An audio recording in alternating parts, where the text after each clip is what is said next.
Luna, you won't believe what's happening in this meeting room right now. I'm literally squeezing myself into a tiny corner like a scared sandwich. A scared sandwich?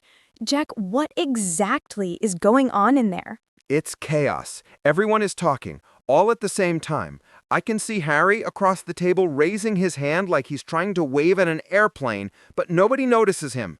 And I swear, Luna, one guy is just talking nonstop. It's like his mouth has a permanent battery. Ah, so it's one of those meetings. Yes, and poor Harry, he keeps opening his mouth, but someone else jumps in. It's like watching a polite person slowly lose his soul. He keeps mouthing words like, actually, if I may add, I think, but he just gets eaten alive by louder people. And you? What are you doing besides hiding in that corner like a scared sandwich? I'm supervising the chaos. I'm providing moral support. Also, I'm trying not to get called on. My brain is still loading, very slowly. Jack, it sounds like what's really happening is that Harry wants to speak, but he can't find a good moment to jump into the conversation. Exactly. And he looks like he's about to explode politely. You know that face when someone is trying to interrupt but they're too nice? His eyebrows keep dancing up and down like, please, maybe now, no? Oh, okay, go ahead, continue ruining my hope. Calm and thoughtful. It's a very common problem. Many English learners feel the same way. They want to speak up in a meeting, but don't know how to interrupt politely or confidently. Honestly, even native speakers mess it up.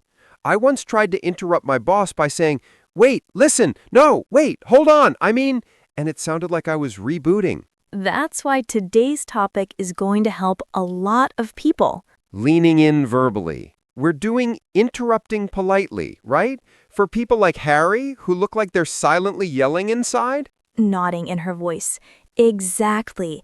We'll learn how to interrupt naturally, respectfully, and clearly, even when the room feels noisy or fast. Excited!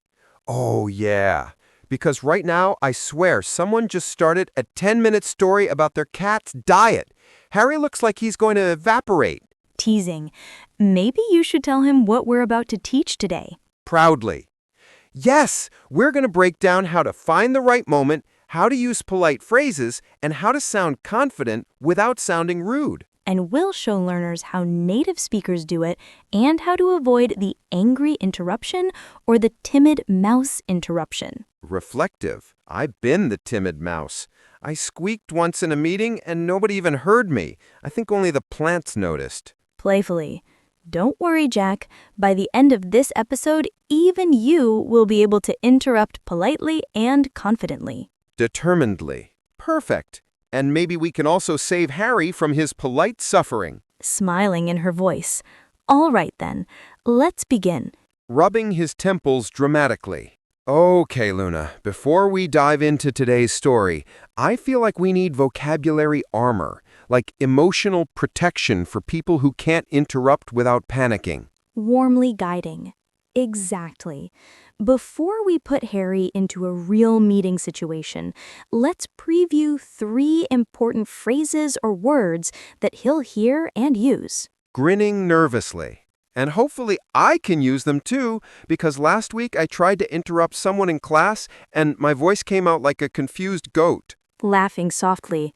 Yes, Jack, we all remember your, hey, can I say something moment. Fake proud. That was performance art.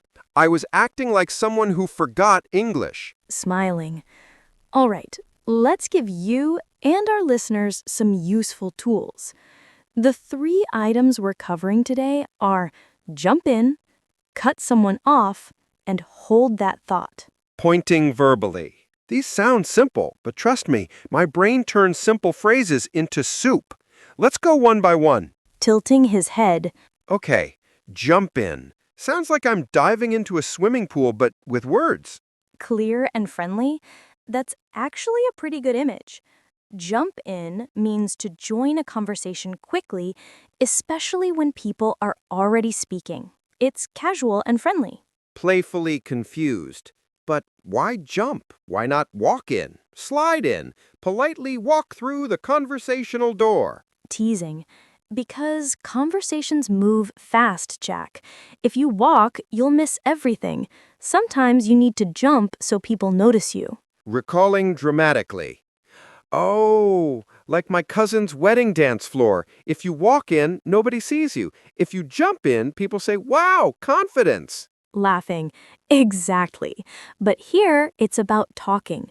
When someone says, feel free to jump in, they mean you can interrupt politely when you're ready. Excited. That's nice. Friendly interruption. The good kind. Not the, hey, I'm talking now kind. Right.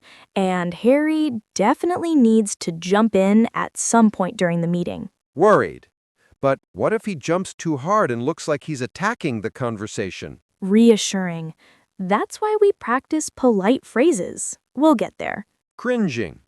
Ooh, this one already sounds rude. Explaining gently. Yes. Cut someone off means to interrupt someone suddenly while they are still speaking. Usually it's negative. I think I accidentally do this to my mom all the time. I say, but mom, and she gives me that look like she wants to disown me for 3 minutes. That's because nobody likes being cut off. It feels like your idea is being thrown away. You know what it feels like? Like when you're telling a story and you're just getting to the good part and your friend suddenly goes, oh, that reminds me. And then they talk for 15 minutes about their dog's toenail problem. Exactly. And that's what Harry is afraid of, cutting someone off and sounding rude. Same. I don't want to be rude interruption guy. That guy has no friends.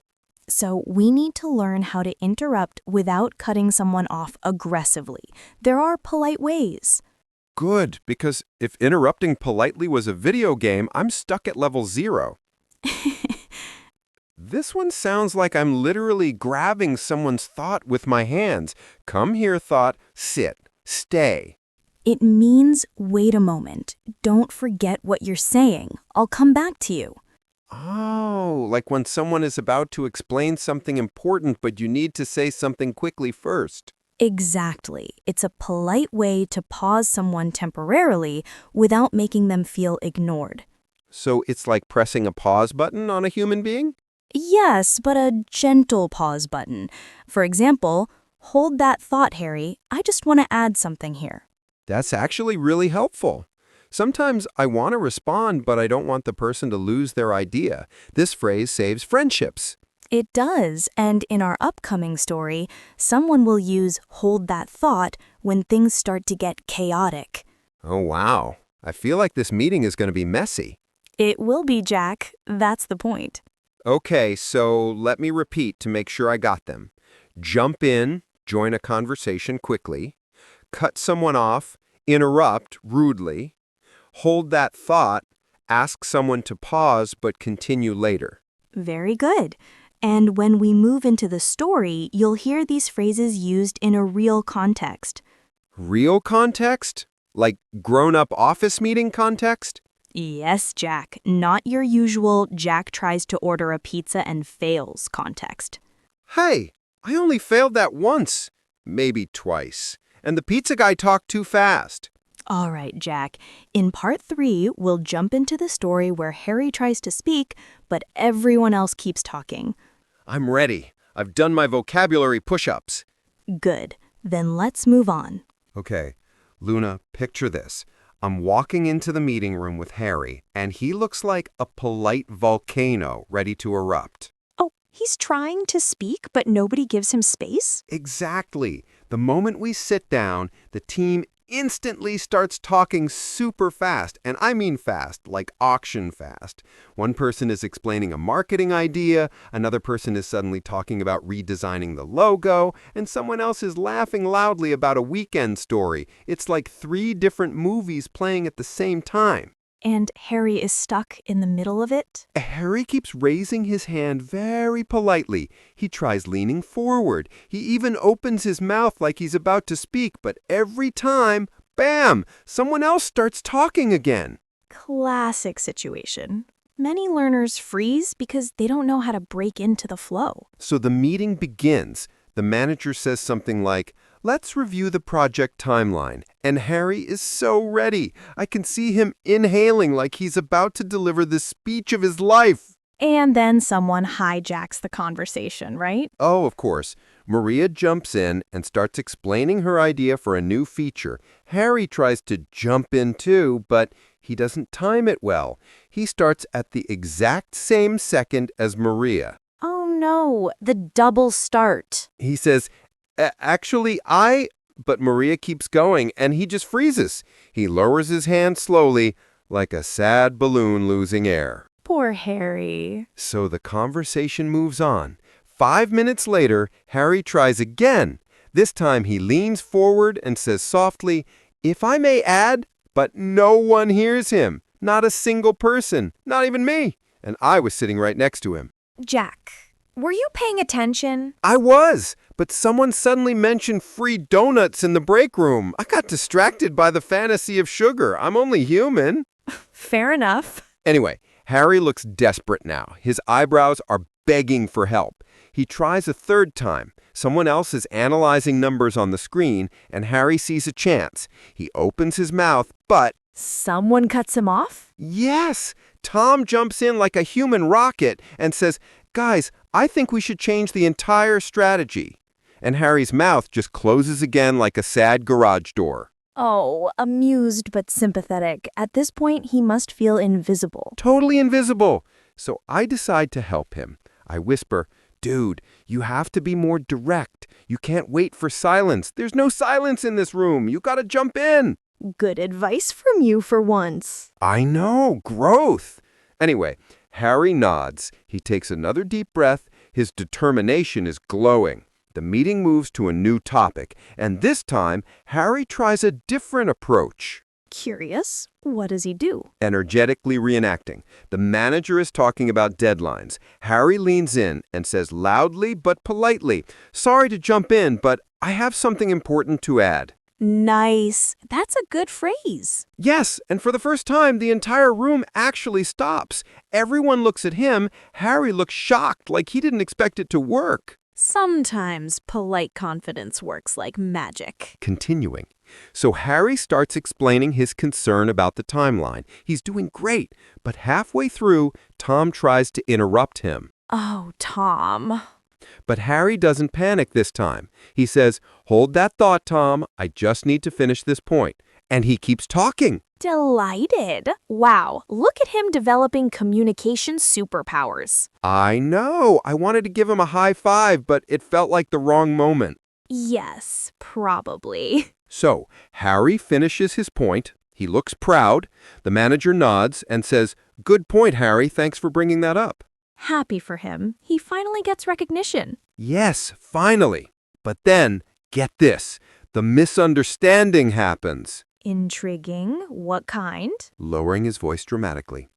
After Harry finishes his point, Maria thinks he's criticizing her part of the project, so she gets defensive and says, "So you're saying my idea is bad?" Oh, no. And Harry immediately starts waving his hands like he's trying to stop traffic. He says, No, I didn't mean that. I just meant the timeline might be tight." But his voice shakes a little because he's scared of conflict. Comforting. Poor guy. Misunderstandings happen in fast conversations. So to fix it, Harry tries to jump in again, but he panics and accidentally talks over Maria. She stops and looks offended. He turns red like a tomato in crisis. That's the part where he accidentally cuts her off, right? Yeah, and he knows it. He apologizes immediately and says, "Sorry for cutting you off. Please continue."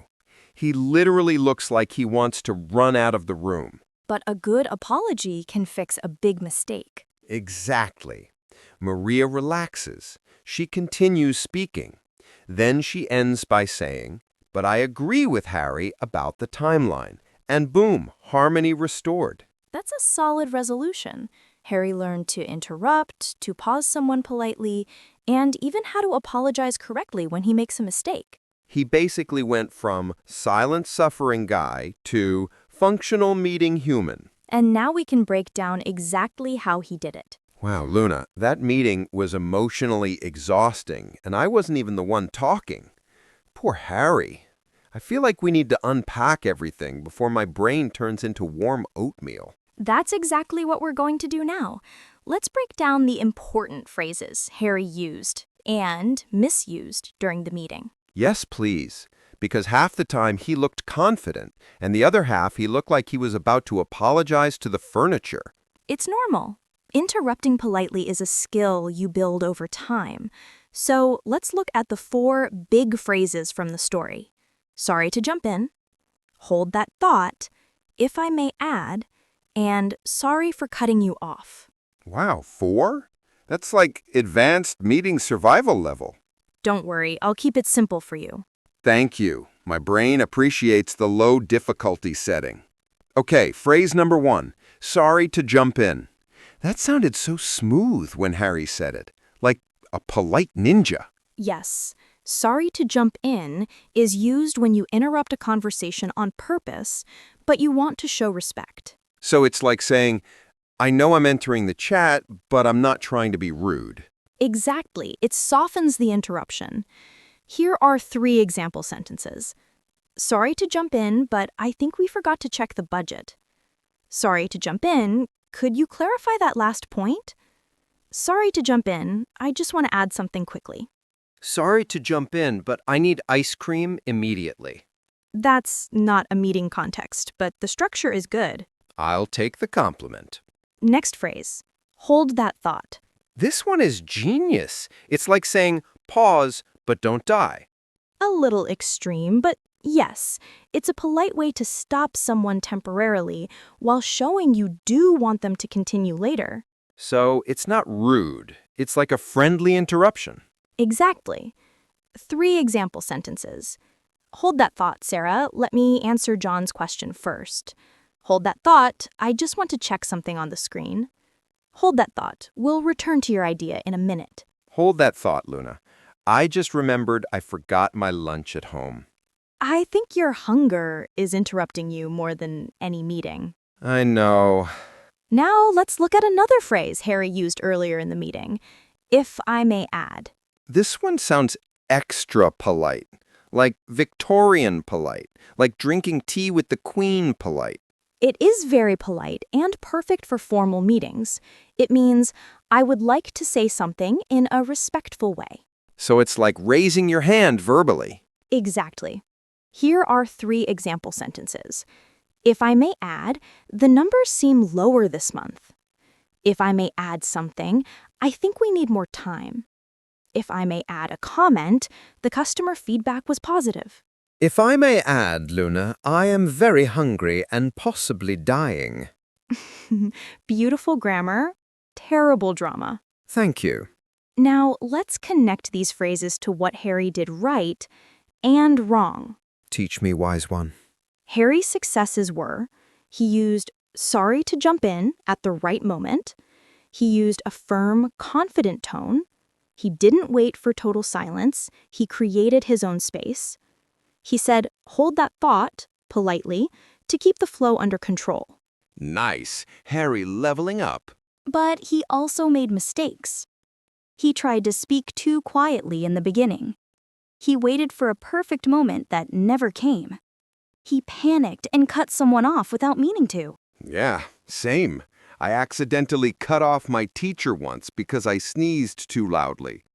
That's not cutting someone off, Jack. That's being human. Yeah, but it was a dramatic sneeze. The important lesson is this. Interrupting politely is not about being loud. It's about being clear, respectful, and confident. So it's like balancing a friendly interruption with a tiny bit of courage. Exactly. And in part 5, we'll show how to sound more natural, using reductions and real native-style phrases. Okay, Luna. I feel like my brain just ran a marathon. Are we finally at the cool part where I get to sound like a native speaker? Yes, Jack, this is the fun part. We're going to practice sounding natural using reductions and smooth linking. Yes, I want to sound cool, like super cool, like native speaker at a coffee shop cool. We'll try, but remember, the goal is clarity first, then smoothness, not speed. Yeah. Teach me your magical pronunciation spells. Okay, first phrase is let me becomes lemme. For example, let me check becomes let me check. Me check. That sounded like a baby calling for his mother. Well, babies get attention. Try it lightly, lemmy, not lee-me. Short, soft, lemmy. Lemmy check. Yes, much better. I am officially a native speaker now. Not quite. Let's try it in a sentence. Say, let me join the meeting. Let me join the meeting. Perfect rhythm. Now, let's mix them. Mix them? Luna, I'm not a smoothie. You'll be fine. Say, let me see if I want to speak. Let me see if I want to speak. Great. Now we add a linking phrase. When natives say, talk about it, it often sounds like, talk about it. Wait, what? Talk about it? Yes, the sounds connect. Talk plus about plus it. Talk about it. Talk about it. You're close. Say it smoothly. Talk about it. Talk about it. Yes. Now a full sentence. I want to talk about it later. I want to talk about it later. Good. You're improving fast. Of course, I am the king of reductions. You're more like the prince. Still learning. Luna, that hurt me emotionally. You'll survive. Let's try another linking example. When it often sounds like when it. Okay. So when it starts becomes when it starts. Close. Connect it more. When it starts. When it starts. Good. Now a sentence. Tell me when it starts. Tell me when it starts. Perfect. Next is did you to didya. Didya. I hear this all the time in movies. Exactly. Did you see becomes did you see? Did you see? Great. Now use it in today's theme. Okay. Did you see when Harry tried to speak? Very good. Now combine reductions, linking, and natural rhythm. This is the real challenge. I've been waiting for this final boss battle. Okay, say this sentence. Let me know if you're going to talk about it. Let me know if you're going to talk about it. Wow, that was smooth. I told you, Prince of Reductions. Maybe you're improving. One day, Luna, I will become the king. We'll see. Let's do one more. Say, I'm gonna join when it starts. I'm going to join when it starts. Perfect. You're ready.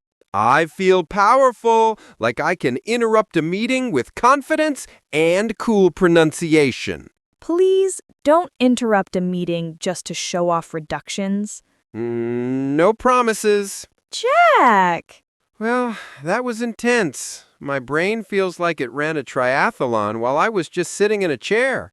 That's normal, Jack. You learned a lot today, and so did our listeners. Yeah, interrupting politely isn't just saying words. It's timing, tone, and confidence. And a little courage, too. Exactly. And don't forget the phrases we practiced. Phrases like, sorry to jump in, hold that thought, if I may add, and sorry for cutting you off. I love hold that thought. That's like a superhero pause button. Yes, it saves conversations and friendships at the same time. And the reductions we learned in part 5, lemmy, gonna, wanna, didya, talk about it, I feel like I can actually sound like a native now. Notice how I said talk about it with the te sound. Using fluent speech often means changing sounds like this to make words flow more smoothly. Fluency is all about practicing these little phrases, using smooth linking, and speaking with confidence. And the best part? Mistakes are okay. They make learning fun and sometimes funny. Absolutely. Mistakes show you're trying, and that's the most important part of communication. Okay, Luna, time for the question of the day for our listeners. Yes, we want our listeners to practice and share in the comments. Here it is. Have you ever tried to speak up in a meeting or group conversation and couldn't find the right moment? How did you handle it, or what would you say differently next time?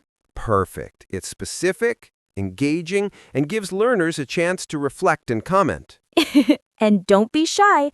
Everyone's learning, even me, who sometimes interrupts pizza delivery guys. That's true. So leave your answer in the comments. Tell us your story, your struggle, or your triumph. We might even read it next time. And remember, the goal isn't perfection, it's improvement, one conversation at a time. Well, I think that's a wrap. My keyboard is tired, my brain is tired, but my heart is happy. Good. That's exactly how learning should feel. And thanks for listening, everyone. Don't forget to like, subscribe, and hit that bell so you don't miss the next lesson. And keep practicing. You're doing better than you think. Until next time, may your interruptions be polite, your phrases be smooth, and your coffee be strong. Bye, everyone.